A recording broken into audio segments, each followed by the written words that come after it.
I was born able to see the red threads of fate on everyone, who is meant for whom, clear at a glance. But my father scolded me for being superstitious, saying it's the 21st century and I shouldn't believe in such things. Only my mother would pat my head and tell me not to speak of what I saw. Yet there has never been a red thread between my father and my mother. My father's red thread is connected to a woman I don't know. I told this secret to my mother, and she merely smiled calmly. After that, my father filed for divorce citing irreconcilable differences, and despite my grandmother's matchmaking efforts, my mother signed the papers without hesitation.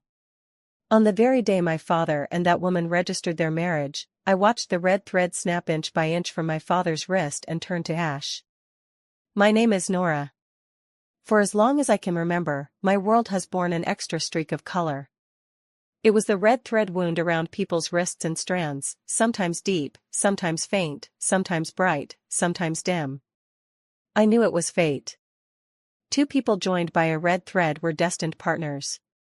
Between my father Vincent and my mother Serena, the wrists were clean, like two unrelated slabs of white jade. My father's red thread extended from his broad wrist, passed through the wall, and vanished toward somewhere unknown. The first time I told him about it, he was sitting on the sofa watching the financial news. He didn't even lift an eyelid when I spoke. Nora, how many times have I told you not to mess with that superstitious nonsense? His impatience pricked like a needle.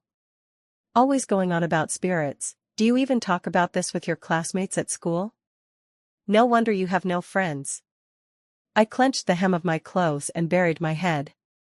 Mom, Serena, came out of the kitchen carrying a plate of cut fruit. She put the plate down, came to my side, and gently stroked my hair. All right, Nora's still little, kids say the darndest things.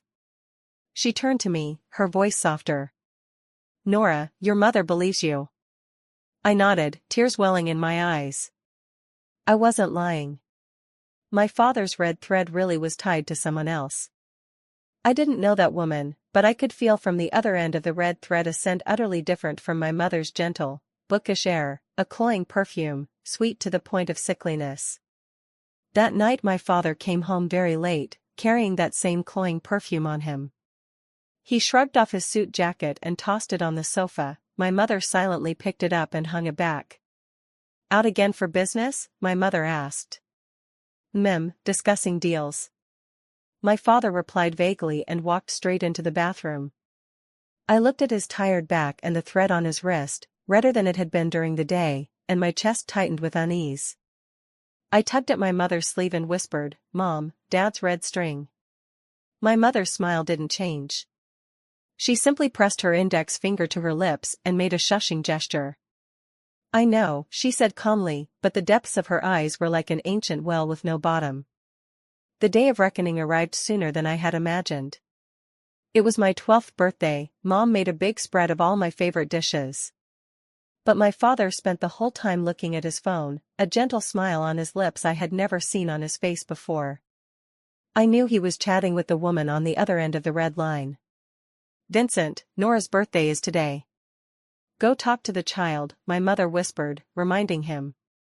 My father snapped his head up as if a pleasant dream had been interrupted, a flash of ferocity crossing his face. Talk. About what? What is there to say to this little conservative? Day after day, what good is talking to her? He slammed his phone down on the table. Serena, I've had enough. Let's get a divorce. With a clatter, the chopsticks in my mother's hand fell to the floor. The whole restaurant went silent in an instant, only the tick-tock of the wall clock remained. My father opened his mouth like a floodgate and began enumerating my mother's faults. Our personalities just don't match. Look at you, always so gloomy. Being with you suffocates me. I need a partner who understands me, supports me, and resonates with my soul, not a housekeeper who only knows how to cook and tidy up. I looked at his face flushed with excitement, and the red line on his wrist trembling violently with his emotions, and felt nothing but bitter irony. Soul resonance? He won't even try to understand his own daughter. What soul are we talking about? My grandmother quickly got the news and came rushing over in a flurry. As soon as she walked in, she grabbed my mother's hand and began pleading through tears and sniffles. "Serena, Vincent just made a temporary lapse in judgment. Men are men, who doesn't play around sometimes? Cut him some slack. You can't get a divorce, you mustn't. If you divorce him, what will happen to Nora? She'll be a child without a father." My grandmother spoke, still trying to pull me over to be a prop. I looked at her coldly and said something that drained her face of color. "Grandma, there's no red thread between you and Grandpa either, is there?" My grandmother's hand froze in midair, staring at me in disbelief. I continued, "Grandpa's red thread is tied to the neighbor, Grandma Grace, isn't it?" This was an open secret in the entire compound. Grandpa and Grandma Grace were first loves when they were young, later forced apart by family circumstances, and each married someone else. My grandmother spent her whole life sparring with that unseen woman. And now she wanted my mother to walk the same old road she did. You little bad luck charm. What nonsense are you talking about?" I shouted, my voice all nasal and trembling, pointing at my nose as I cursed. "My dad yelled at me too, Nora. Apologize to your grandmother." But my mother pulled me back behind her. She looked my grandmother straight in the eye, her tone calm but resolute. "Mom, that's enough. My relationship with Vincent is over, and this has nothing to do with the child." She freed the hand my grandmother had been clenching and walked over to my father. "Vincent, I agree to a divorce." My father probably hadn't expected my mother to be so decisive. He was taken aback for a moment, then relief washed over his face. "All right, if you agree, that's fine. As for the assets, I won't shortchange you or Nora." He spoke grandly, but the divorce agreement he produced was full of calculation. The house was bought before marriage, he was only willing to give my mother 300,000. As for me, 2,000 yuan a month in child support, until I become an adult. 2,000 yuan, in this first-tier city, what does that even cover? His company is thriving, and the car he bought for himself cost over $1 million. My granny chimed in beside him, "Serena, Vincent had a hard time starting his business too, don't make it difficult for him. 300,000 is not small, it'll be enough for you and Nora if you spend carefully." I was so furious I wanted to rush up and tear the agreement to pieces, but my mother held me back. I expected her to act like before, to choose patience and compromise for my sake. Instead, she only glanced at the agreement, then took another file folder from the drawer and pushed it in front of my father. "This is the agreement I drafted. Take a look." My father opened it with disdain, and after only a glance his face changed. "Serena, are you crazy? You want this house and 10% of my company?" My mother looked at him calmly. "You paid the down payment on this house, but I've been paying the mortgage for the past 10-odd years. The startup capital for your company came from my parents as my dowry. I'm not asking for more, I'm just taking back what should have been mine." She paused, then took a few more photos from the folder and slammed them onto the table. In the pictures, my father and that woman were entwined, entering and leaving hotels. The dates and locations were all clear. "Or would you prefer we meet in court? Let your business partners and shareholders see how this promising young man of yours cheats within marriage, how he abandons his wife and daughter." My father's face went red and pale in turns. He stared at my mother as if seeing her for the first time. You investigated me? I'm only protecting myself and my daughter." My mother's tone was utterly steady. In the end, my father gritted his teeth and signed the agreement my mother had prepared. When he left, he didn't look at me once, only sneered coldly at my mother. "Serena, you're ruthless. You think money can keep happiness? Let me tell you, Vivian and I truly love each other, we're destined. A woman like you who doesn't understand love deserves to grow old alone." My mother watched his retreating back as he slammed the door, a curve forming at the corner of her mouth that I couldn't read. The day we completed the divorce papers, the weather was fine. My father drove his luxury car, basking in triumph, to pick us up and take us to the civil affairs office. The woman called Vivian sat in the front passenger seat. It was the first time I had seen her so up close. She was very pretty, wearing flawless makeup, but the way she looked at me carried a slight, barely noticeable contempt and a hint of showiness. The bright red string on my father's wrist was tightly tied to her wrist. They really did look like a match made in heaven. My mother remained calm from beginning to end. After signing and receiving the divorce certificate, she even said to my father, "I wish you happiness." My father triumphantly wrapped his arm around Vivian's waist. "As for my happiness, you needn't worry. We're going to register our marriage right away." He finished speaking, then couldn't wait to grab Vivian and pull her toward another window. I stood beside my mother, watching their backs. Just as they handed the household registration booklet and ID cards through the window and a clerk was about to stamp them, an abrupt, strange change occurred. I clearly saw the red thread of fate that tied my father to Vivian suddenly snap taut, and a hairline crack appeared in its center. The crack widened quickly, like a blown fuse. With a soft pop, the thread that had been as vividly red as blood broke inch by inch, turning into specks of red dust that finally vanished from the air. I sucked in a sharp breath. I had never seen anything like this. The marriage red thread, the sign of fated ties, how could it break? I jerked my head up and looked at my father and that woman. Their wrists had already become like my mother's, cleanly severed, without a single trace of connection. I hurriedly grabbed my mother's hand, my voice trembling. "Mom, it's broken. Their red thread is broken." My mother's gaze passed over me and landed on the newlyweds not far away.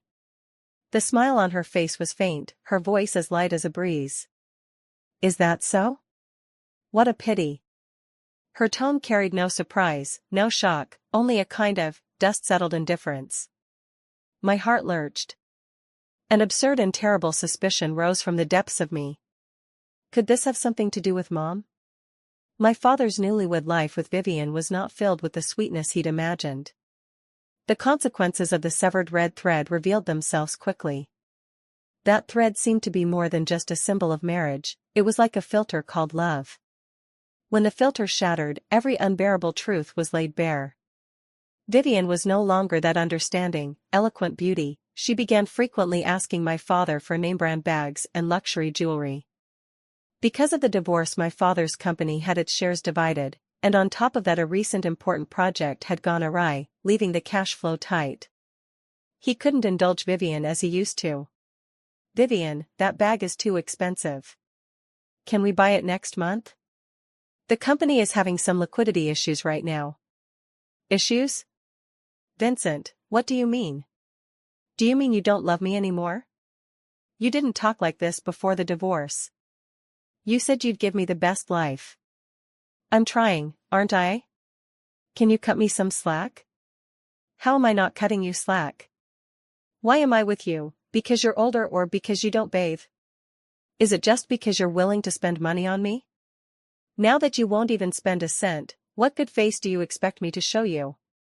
These arguments are what I hear from my grandmother when she calls. She rings my mother every few days to sob and complain, calling Vivian a gold-digging siren who's nearly emptied my father's pockets. Serena, he must have been blind back then, how could he think that woman was any good? She can't even cook a proper meal, all she knows is spend. You're the one for him, come back soon and remarry Vincent. Every time my mother would just listen quietly, then say flatly, "Mom, we're already divorced."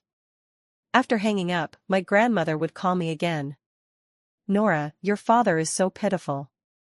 Go beg him, make him break up with that vixen." I could only laugh. Who was it who claimed they were truly in love, who called it fate? And who was it who urged my mother to be magnanimous, to tolerate? My father's misfortune went far beyond that. The project where he made a blunder was seized upon by the partner, who demanded huge compensation. The company's stock plunged and shareholders pressed down from all sides. Beset by troubles at home and abroad, my father was in utter despair. To make matters worse, my grandmother fell ill at that moment, an acute myocardial infarction that required immediate surgery, and the operation would cost $200,000. When my father divorced, he had given most of the cash to my mother, and the company account funds couldn't be moved around at will. Overnight, he found himself trapped in a dead end. With nowhere left to turn, my father actually came to our door. He stood on the threshold. A few days' absence had worn him down, his hair was a mess, and dark bruises circled his eyes. When he saw me open the door, his gaze flickered away, then he forced out an awkward smile. "Nora, Dad came to see you." He was carrying a fruit basket that looked decidedly cheap. My mother came out of the living room and watched him with a cool expression. "Is something wrong?" My father rubbed his hands, his face a mixture of humiliation and struggle, and finally spoke. "Serena, I want to borrow some money from you. Mom is ill and urgently needs money for surgery." Seeing my mother remain silent, he hurriedly added, "Don't worry, consider it a loan to me. Once my company gets through its cash flow, I'll pay you back right away. Double, no, I'll pay you back triple." My mother still didn't speak, she just looked at him quietly, as if staring at a vainglorious clown. My father, under her gaze, lost face and his tone began to change. "Serena, don't go too far. After all, we're married, Nora is my daughter, and my mother is her grandmother. Are you just going to stand by and watch her die?" He began to play the moral blackmailer. I couldn't stand it any longer, stepped in front of my mother, and blocked him. "My mother has no obligation to lend you money. When we divorced, you were the one who said money couldn't buy happiness, that your true fate was priceless. What about now? Your priceless fate can't even come up with 200,000 for surgery?" My words were like a knife, piercing precisely into my father's heart. His face went ashen in an instant, humiliated and furious, he pointed at me. "Nora! You unfilial girl! How dare you speak to your father like that?" He stepped forward, as if to grab me. My mother suddenly pulled me behind her, though her body was clearly much frailier than my father's. In that moment she was like an insurmountable mountain. Her eyes were as cold as ice, the long-standing calm and gentleness had vanished, leaving only a biting chill. "Vincent, try moving her and see what happens." My father was cowed by her presence and froze where he stood. My mother looked at him and, word by word, said clearly, "Do you think I don't know why your red thread broke?" My father's pupils contracted sharply. What did you say?" My mother let out a cold laugh, full of disdain and mockery. "I was born able to see the red threads of fate on every person, who is meant for whom is obvious at a glance." She spoke slowly, the very words I had mouthed since childhood and that my father had dismissed as futile superstition. My father's expression shifted from stunned to bewildered, and finally to terror. "Impossible, this is impossible," he muttered, as if hearing some Arabian Nights tale.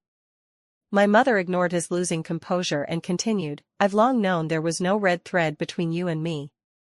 I also knew that your red thread is tied to that woman named Vivian. When my daughter told me about this, I was not surprised at all. I only wondered how strong this so-called destined bond really was." My father staggered back a step, bracing himself against the doorframe to keep from falling. My mother's gaze, like a scalpel, dissected him with surgical precision. "Vincent, you have no idea what a red thread really is. You think it's some God-given match-made blessing? You're wrong. The red thread represents the most sincere, most pure love a person feels at a given moment, untainted by any selfish interest. It changes as the heart changes. What you feel for Vivian isn't love at all, it's lust at first sight, a middle-aged man's fantasy about youth and being understood. You treated her as an escape hatch from a dull marriage, beautified her into your soulmate. So your red thread connected to her. And her?" A sneer curled at my mother's lips. "From the very beginning, what she had for you was a transaction with the price clearly marked. What she wanted was your identity as a successful businessman, your ability to keep providing her with material comforts. Your destined relationship was built on lies and mutual benefit from the start, fragile to the point of shattering." My father panted heavily, sweat sliding from his temples. "So when your company hits a crisis, when you can no longer satisfy her material desires, when she discovers her long-term meal ticket is about to expire, her love for you naturally disappears. And you, upon seeing her true face, have that ridiculous soulmate filter shattered. Your infatuation with her vanishes in an instant. One no longer offers benefits, the other no longer provides emotional value. That meager foundation of love between you is gone, the red thread keeps snapping. Are you saving it for New Year's? Every word my mother spoke was like a sledgehammer, smashing hard into my father's pride. The peerless, fated love he prided himself on was stripped bare by my mother, revealing the filthiest, most calculating core inside.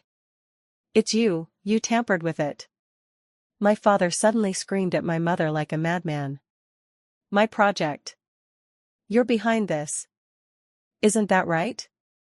He finally registered what was happening. My mother didn't deny it. I only accidentally leaked the business plan you bragged to me about to your competitor, she said. As for that Vivian, my mother's eyes grew colder. I had someone look into her long ago. She uses her looks and a calculated tenderness to fool more than one self-important man like you. I merely sent her track record, anonymously, to a few of the backup options she currently has. I didn't do anything, Vincent. I only gave a gentle nudge so that your fragile true match would reveal her real face more quickly. My father completely went limp on the floor, his eyes hollow, muttering over and over, impossible, impossible. He couldn't accept that the great love he had abandoned his wife and daughter for was a joke from beginning to end. Even harder for him to accept was that the woman he had always looked down on, the dull, worn-out wife he thought lifeless, was actually a high-level player who had toyed with him at will. My mother didn't even bother to look at him again. She pulled a card from her wallet and tossed it in front of him. There are 200,000 in this. The pin is your mother's birthday. This isn't for you, it's because Nora called her grandma for over 10 years. Take the money and go get the surgery. From now on, we're even. You and your mother, don't ever show up in front of us again. After saying that, she dragged me and shut the door. Outside, my father's suppressed, beastly howls of crying came through. I leaned against the door, my feelings a tangled mess. I looked up at my mother. Her face had returned to its usual calm, as if the sharp-tongued, commanding woman from a moment ago had been only a hallucination. Mom, you. My mother stroked my head, cutting me off. Nora, remember. Never pin your happiness on a thread of illusion. The human heart is the hardest thing to predict. My father used the money to have surgery done for my grandmother. The operation was very successful, but when my grandmother woke and learned the whole truth, she couldn't catch her breath and suffered a stroke. She was left partially paralyzed and her speech slurred. Vivian, when my father was at his lowest, swept away the last of his savings and vanished without a trace. My father's company, because of compensation claims and shareholders pulling out, ended up in bankruptcy liquidation. He went from being a celebrated entrepreneur to a debt-ridden pauper. To care for his stroke-stricken mother, he had to sell his luxury car and move into a dim, damp basement, scraping by on odd jobs. All this I only heard about later. My mother stood by her word and severed all ties with the Jiang family. With the money and shares my father received in compensation, she set up a small personal investment studio. She had a sharp eye and decisive methods. In just a year she multiplied their original assets several times over. We moved and took up residence in a top-floor duplex in a luxury complex downtown. My mother hired the best tutors for me and took me to many places I had only ever seen on television before. She began to smile more and more. She radiated a light that seemed to come from within. I never saw that deathly, suppressed look on her face again. I began to understand how suffocated my mother must have felt in that home. It was that loveless marriage, made only of duty and giving, that exhausted all her vitality. Now she was free. My life fell into place as well. I got into a key middle school and made new friends. I stopped feeling inferior because of my special ability. Instead I learned to use it to observe and understand this complicated world. I discovered that many couples who seem affectionate actually have no red thread between them. They sustain their marriage with kinship, duty, and habit. There are also lovers whose red threads are tangled. Under the trials of reality those threads can fade, and even snap. I finally understood what my mother meant. The red string isn't fixed, it's merely a mirror of the human heart. In the third year of middle school, my mother went to my parent-teacher meeting. When she came back, there was something different about her expression. I asked what was wrong. She hesitated a moment before saying, "Today, I saw your homeroom teacher." My homeroom teacher's name was Lucas, a very young, very gentle male teacher. He was excellent at teaching and very patient with students. Everyone in our class liked him a lot. "What about Mr. Lucas?" I asked, puzzled. My mother looked at me with a complicated expression. I saw that he had a red string around his wrist. "That's normal, Lucas is almost 30, it's perfectly reasonable for him to have a girlfriend or a fiancé." "That red thread," my mother said, inhaling deeply and speaking slowly, "is tied to me." I was instantly stunned. "What?" I focused immediately and looked at my mother's wrist. It had always been clean and bare, but now a brand new red thread, emitting a soft glow, was quietly sprouting from it. The other end passed through the wall and stretched away into the distance. That was a marriage red thread I had never seen before, a red thread belonging to my mother. My mom, and my homeroom teacher? This was absurd. They only met for the first time today. "Mom, are you sure you didn't miss-see it?" My mother gave a wry smile. "I've read red threads for half my life, how could I be mistaken?" "But..."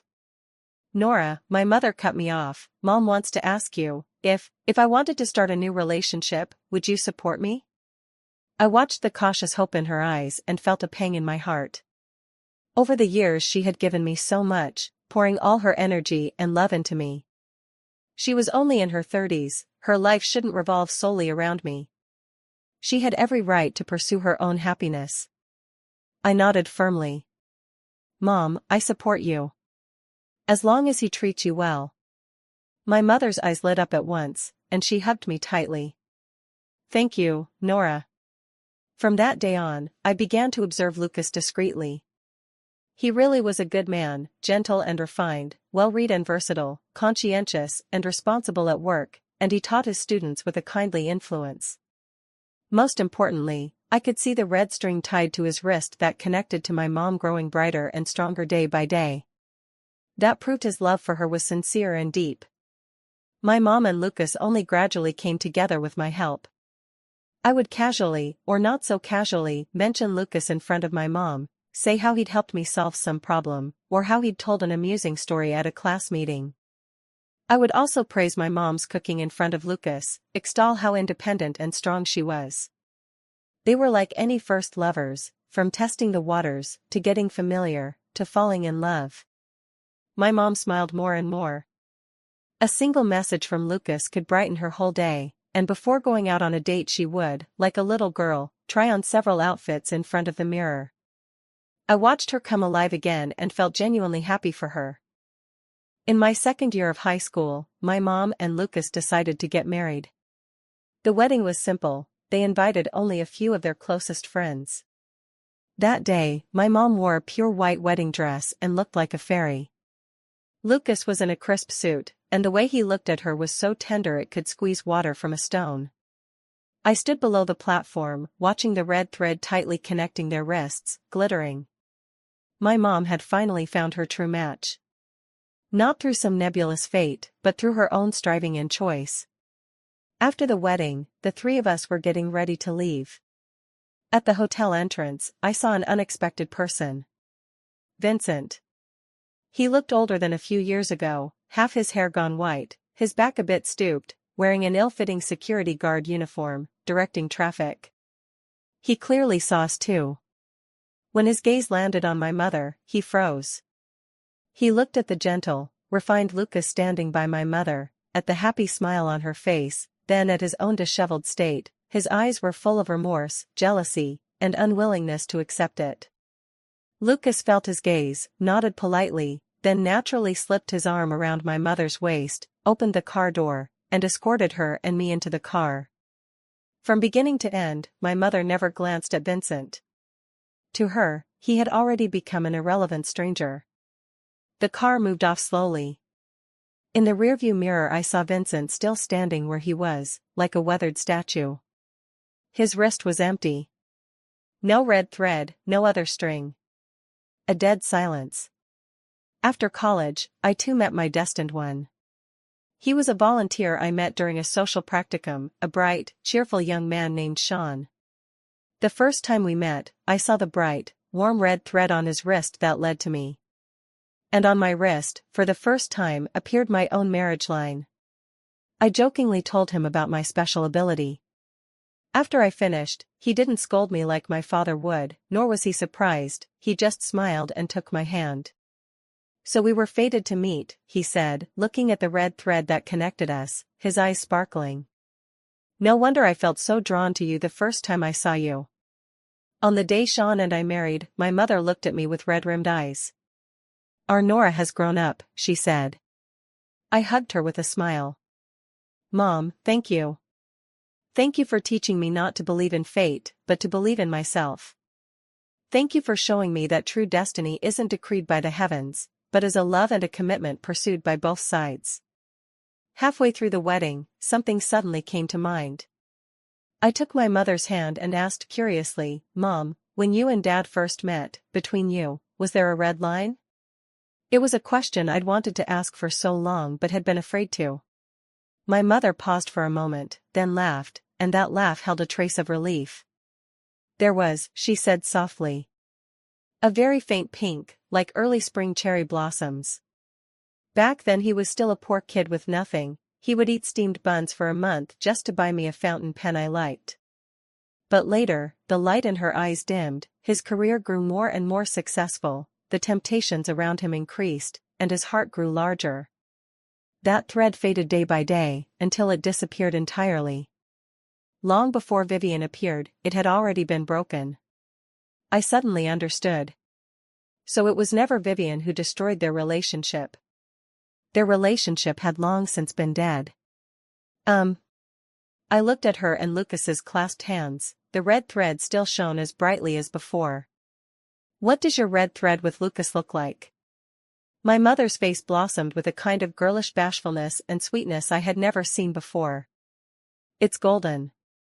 No sooner had she spoken than I suddenly noticed that on the wrist where she and Lucas held hands, besides that marriage red thread, a brand new thread had appeared. It was a silvery white thread, emitting a supple radiance, binding their harmonious family tightly together. It was the thread of familial affection. Sometime after I was married, I was out shopping with my mother when once again we saw Vincent on the corner. He seemed to be picking up plastic bottles from the roadside, his movements slow, his expression numb. A bottle rolled to my mother's feet, he looked up and saw us. His body shuddered violently, and his cloudy eyes instantly filled with a tangle of emotions. He opened his mouth as if to say something, but in the end he just bowed his head, silently picked up the bottle, and trudged away. I watched his desolate back and felt nothing. A pitiable person must have something deserving of blame. His fate today was entirely the result of his own doing. Just as he turned, I suddenly saw a thread, impossibly thin and faintly gray, stretching from his aged wrist toward the garbage bag behind him. I froze. What kind of thread is that? I asked my mother. Her eyes fell on the thread too. She was silent for a long time before she began to speak slowly. That's obsession. When a person's heart holds no more love, no family ties, only endless remorse and unwillingness over what's been lost, this sort of thread grows. It doesn't bring happiness, it only traps a person forever in the past, forcing them to taste the pain again and again. I watched Vincent's retreating back, and the gray thread of obsession around his wrist that symbolized his remorse, and finally understood the last lesson. The red thread of fate is never the end. It is merely the beginning of life. You can choose to cherish it, to water it with love and sincerity, making it strong and bright. Or you can choose to trample it, to taint it with selfishness and betrayal, letting it snap into ash. And every choice will ultimately have its consequence. Good and evil are repaid, causes and effects cycle onward. I withdrew my gaze, took my mother's arm, and leaned on her shoulder. The sunlight was just right, and the breeze pleasantly mild. I saw the red thread between Sean and me, the red thread between my mother and Lucas, and the line of family affection between us all growing brighter, intertwining and emitting a warm, blissful glow. This is what true tranquility of life feels like.